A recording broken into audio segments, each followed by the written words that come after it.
다정한 남각정 다락방TV입니다. 오늘도 저의 다락을 찾아주셔서 감사드리고요. 사연 시작해보도록 하겠습니다. 안녕하세요. 저는 예쁜 딸아이를 둔 30대 여성입니다. 저는 신랑과 대학교 동창이었고 연애를 오래 했기 때문에 서로의 친구들도 다 알고 지내고 있어요.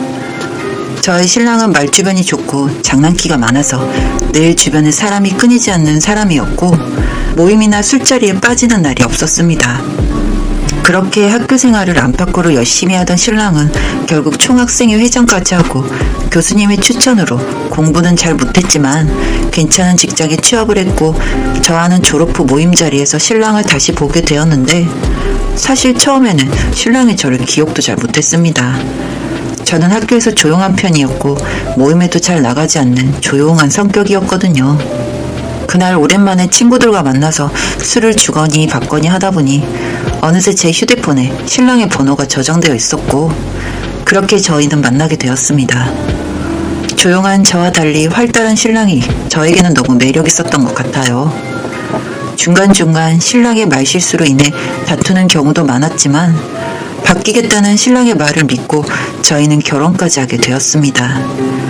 신랑은 장난기가 많은 편이라 평소에도 장난을 많이 걸었는데 결혼을 하고 나니 이 장난이 수위가 점점 높아지더라고요. 예를 들면 예전에는 제가 편식을 하는 걸로 놀리거나 제가 입고 오는 옷의 단추를 몰래 채워두거나 하는 식의 가벼운 장난을 쳤다면 한 번은 시댁에서 밥을 먹고 있었는데 신랑이 저보다 밥을 빨리 먹어서 거실로 걸어가다가 다시 돌아와서는 제 뒤에 서서 시댁 식구들에게 오늘 밥이 맛있다면서 이야기를 하길래 저는 그런가 보다 하고 있었는데 신랑이 손이 밑으로 내려가더니 제 속옷의 후크를 풀어버렸습니다. 제가 그날 얇은 흰색 헐렁한 티셔츠를 입고 있었는데 순간 속옷이 헐거워지는 느낌이 들었고 저는 너무 놀라 후다닥 화장실로 뛰어 들어가야 했습니다. 같이 밥을 먹던 시댁 식구들은 전부 어리둥절해했고 신랑만 자지러지게 웃더군요. 사실 아버님이야 모르실 수 있겠지만 시누이라며 대충 어떤 상황인지 알았을 거라고 생각을 했고 아니나 다를까 제가 화장실에서 나가니까 시누이가 신랑에게 한 소리를 하고 있었습니다. 저는 입맛도 뚝 떨어져서 수저를 내려놓고 신랑을 방으로 불렀어요. 당신 지금 뭐 하는 거야? 아니 나는 그냥 장난친 거지. 그러다 속옷 들려서 비치기라도 했으면 어쩌라고? 그리고 지금 시댁에서 이런 장난이 말이 돼? 미안해. 앞으로 안 그럴게. 이렇게 싫어할지 몰랐지. 다시는 이런 장난 치지 마. 그렇게 신랑과 장난 문제로 크게 싸우게 되었고 그 이후 신랑은 저에게 말장난이든 몸장난이든 자제하려는 모습을 보였습니다. 제가 임신과 출산을 하고 난 이후 제 배를 보고 보고 갔다고 놀리기도 하면서 예전의 버릇이 다시 살아나기 시작했는데 하루는 제 만삭 사진을 신랑에게 보내줬는데 신랑이 그걸 보고처럼 그림을 그려서 저에게 다시 보내주더라고요.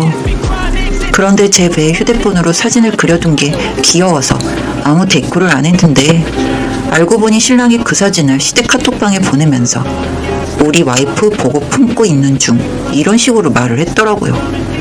어찌되었든 제 배 사진인데 시댁에 이런 사진을 올린 것도 마음에 안 들고 보고라고 하면 아무래도 덕도 있고 심보도 고약한 느낌이 드는데 자기 자식을 그렇게 말을 하고 싶나 하는 생각도 들더라고요. 그리고 임신 중에 신랑과 함께 동창 모임을 나갔는데 그날 술을 많이 먹고 친구들이랑 장난을 치며 이야기를 하고 있길래 배도 뭉치는 것 같고 해서 잠시 산책을 하고 다시 자리로 돌아오는 길이었는데 신랑의 목소리가 들렸습니다. 와이프가 임신하면 이제 아무것도 못해. 우리 사이에 벽이 생기거든? 벽? 무슨 벽? 임신하고 출산하면 더 끈끈해지는 거 아닌가? 야 이 새끼야, 정신적인 벽 말고 물리적인 벽. 내가 우리 와이프 한번 안아보려고 해도 배가 남산만한데 내 팔로 다 안을 수가 있어야 말이지. 아, 그러고 보니 이제 만삭이네. 근데 배도 배인데 가슴도 이제 풍선만해. 다 터질 것 같아. 원래 낳을 땐 그렇다더라. 친구는 아무렇지 않은 척 이야기를 이어갔지만 저는 신랑이 제 배는 물론이고 굳이 친구들에게 가슴에 대한 이야기까지 쉽게 하는 것을 보고는 화가 나기보다는 머리가 식는 듯한 느낌이 들었습니다. 왜냐하면 제가 원래 살집이 있는 상태이기도 하고 임신 후 살이 급격히 더 찌게 돼서 배랑 가슴에 살이 텄거든요. 저한테는 부끄러운 부분인데 친구들한테 쉽게 이야기를 하는 그 사람이 너무나 싫었습니다. 그렇게 이야기가 마무리되어갈 무렵에 저는 자리로 돌아왔고 신랑에게 마음의 문을 닫은 채 결국 아이 때문에 결혼을 유지하는 지경에 다다랐고 몇 주 뒤 건강한 여자아이를 낳았습니다. 아이가 나이가 들어가고 조금씩 말을 시작하기 시작해서 낱말 단어 카드를 갖고 딸아이와 놀아주는 게 일과처럼 되었는데 이제 아이가 조금씩 말을 하니까 사물을 보고 단어를 이야기하기 시작하더라고요. 책상, 의자, 냉장고 이렇게 단어를 말할 때마다 커가는 아이를 보면서 행복했습니다. 그리고 시할머니의 생신이라 하여 신랑과 아이를 데리고 고깃집을 간 적이 있었는데 고깃집이다 보니 밑반찬들과 동치미, 쌈 종류가 준비가 되어 있었습니다. 아이는 언제나 그랬던 것처럼 김치, 상추, 오이, 고추, 상위에 올려진 음식들의 이름을 부르고 있었는데 신랑이 옆에서 우리 진이 고추 좋아? 응. 진이 고추도 먹을 수 있어? 응. 고추 많이 먹을 거야? 응. 고추 괜찮아? 응. 아직은 고추가 매우니까 크면 많이 먹자. 이런 되도 않은 말을 짓거리더군요. 이게 모든 음식에 다 좋아하는지를 물어본 것도 아니고 딱 고추만 물어봤습니다. 그리고 고추가 크다고 했는데 청양고추라 작은 게 준비가 되어 있었고 혼자서 낄낄거리는 꼬라지가 딱 봐도 야채 고추를 이야기하는 게 아닌 느낌이었고 그 순간 시누이도 욕했는지 신랑에게 미쳤냐면서 한 소리를 하기 시작했습니다. 그러자 신랑은 왜 예민 반응하냐고 시누이에게 네 사상이 더러운 거라고 말을 했는데 밥을 먹고 나오는 길에 신랑이 진이가 나중에 고추 먹을 생각을 하며 마음이 좀 그렇다면서 말을 하는데 그 이야기에 결국 화를 참지 못하고 신랑의 싸대기를 때리고 말았습니다. 정말 미친놈 아닌가요? 다행히 시댁 식구들과 딸아이는 가게에 있었고 신랑이 담배를 핀다고 하여 잠시 차에 물건도 꺼낼 겸 따라간 건데 그런 말을 하더라고요. 하다 미쳐서 이제 어린 딸아이를 성희롱하는구나 싶어서 도저히 참지 못하겠더군요.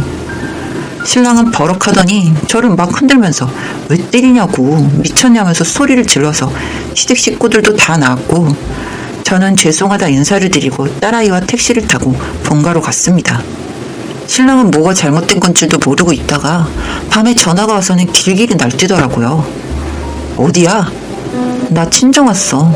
거길 왜 가? 언제 오는데? 모르겠어. 당신 갑자기 왜 이러는 건데? 당신 정말 몰라? 내가 몇 년 동안 계속 이야기했잖아. 뭐 내가 장난 좀 친 걸로 그래?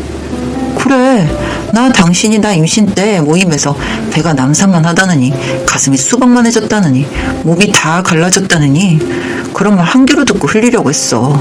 우리 진이 하나 보고. 난 그때 기억도 안 나.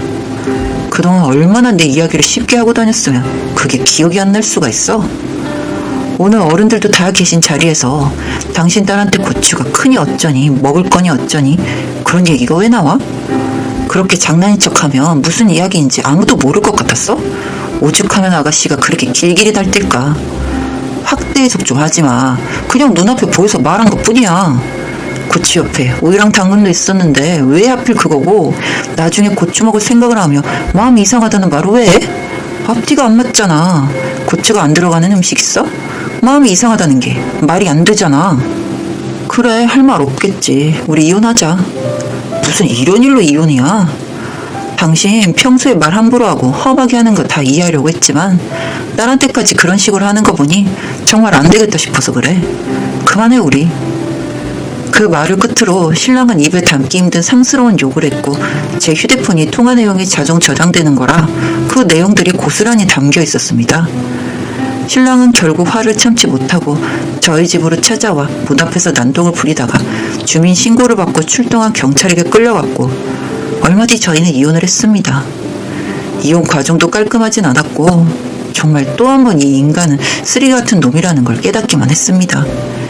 그래서 더욱더 후회가 없고요. 사실 무슨 이런 일로 이혼을 하냐고 물을 수도 있겠지만 부부간에 원하지 않은 잠자리 강요나 신랑이 보여준 건지 밤에 화장실을 가는 신랑을 아이가 봤던 건지는 모르겠지만 길쭉한 사물만 보면 아빠 고추보다 크다, 작다 같은 말을 하거나 고추만 보이면 아빠를 찾는 딸아이를 보고 한시라도 빨리 이혼을 하는 게 답이라고 생각할 수밖에 없었습니다. 삐뚤어지게 큰 거야 본인 하나면 족하지 애한테까지 그렇게 살게 할 수는 없었으니까요. 면접 교섭권까지 막을 수 없었지만 또 한 번 저런 식으로 문제가 되는 말을 하게 된다면 가만두지 않을 생각입니다. 그나마 시댁 식구들과 특히 시누이는 정상인이라서 그런지 제 남편의 미친 언행을 알고 나서는 손주도 못 보게 만들어버린 그 인간에게 호적에서 파겠다며 아예 안 보고 지낸다고 하더라고요. 뭐 자기 자식이니 언젠가는 보고 살겠지만 자식의 문제점을 알고 그렇게라도 하셨다니 다행이라는 생각이 들더라고요. 뭐 이젠 저와 상관없지만 말입니다. 여튼 전 이제 살면서 말 한마디가 얼마나 중요한지 너무너무 잘 알게 되었습니다. 제 아이에게는 좋은 말, 예쁜 것만 보여주면서 그렇게 살고 싶네요.